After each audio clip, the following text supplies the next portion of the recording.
Bismillah. Dans une épaisse forêt vivait une bande de loups menée par un vieux mâle. Il avait affronté bien des dangers au cours de sa longue existence. Bien souvent, il avait risqué sa vie, mais il s'était toujours tiré d'affaire grâce à son courage et à son intelligence. Ce vieux loup savait qu'un jour il serait trop vieux pour conduire la meute. Il n'aurait plus la force de chasser et de se battre contre ses adversaires. Alors pour lui, ce serait la fin.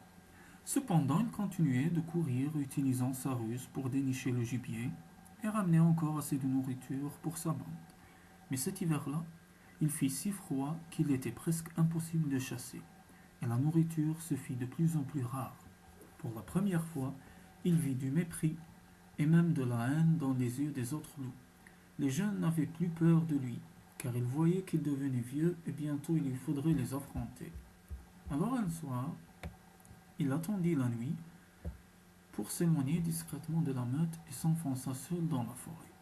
Les autres loups ne furent pas longs à s'apercevoir de son absence, et ils se lancèrent à sa poursuite. Mais le vieux loup, qui connaissait mieux que la forêt, savait où aller. Il se dirigea vers une clairière où se trouvait une cabane en bois dans laquelle vivait un vieux rome solitaire. Ce rome, lui aussi, avait longtemps été le chef d'une grande et puissante tribu. Il avait conduit ses frères roms sur toutes les routes, à travers tous les pays. C'était un homme fort et courageux. Cependant, lui aussi était devenu vieux. Peu à peu, il avait senti la grande fatigue venir et la faiblesse envahir tout son corps. Il arrivait à peine à conduire sa roulotte et n'était plus assez fort pour commander sa troupe. Il était encore respecté pour sa sagesse, mais les jeunes hommes les ternirent, ne lui obéissaient plus, et il commençait à se sentir trop faible pour leur tenir tête.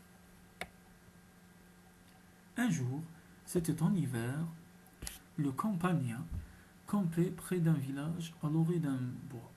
Il faisait très froid et les hommes étaient partis chercher du bois pendant que les femmes faisaient des courses au village. Le vieux homme, rassemblant ses dernières forces, partit discrètement se bâtir une cabane dans la forêt et il resta seul au fond des bois. Quand la compagnie a repris la route, au printemps, le vieux chef n'était plus là.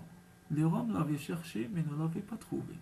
Ils pensèrent qu'il s'était perdu dans une tempête de neige et qu'il avait été dévoré par les loups.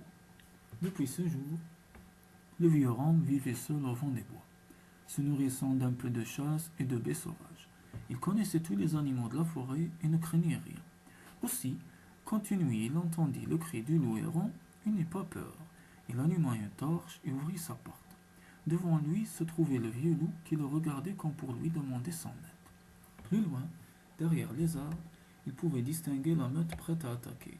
Mais lorsqu'il brandit la torche, les loups reculèrent et disparurent dans les ténèbres. Alors les deux anciens se regardèrent avec tendresse, le rang passa sa main dans la fourrure de la bête, et le vieux loup se coucha à ses pieds avec reconnaissance. Ils vécurent encore longtemps ensemble comme deux amis qui s'aiment et se respectent.